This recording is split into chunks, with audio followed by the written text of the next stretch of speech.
Nyati kayo. Nyati family. Nyati. Correct. Utara nyati yakajamba kugimba.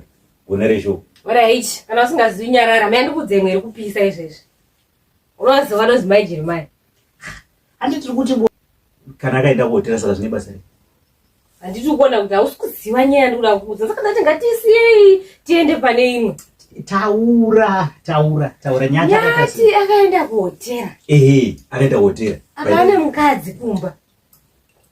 Saka kana une mukadzi kumba unotadza ndo zvakafana newe. Ndokwanisa kuti Jeremaya akatozonosvika nekumakoti ka. Ndianiko mai Jeremaya wacho? Wamamai wekuZimbabwe. Toni foto ravo mai Jeremaya wacho. Hakutowazivi kuti mai Jeremaya wacho. Ndivazivi. Saka unoziva alright. Kana usingazivi alright kuva Tytie nakiki alright. Skin tight. Tytie. Tytie. Nakiki. Kote skin tight. Tytie mu. Mimi ndingata zvema skin tight. Munoita zvekufadza vanhu so. Zvemaskidzi. Anoimba?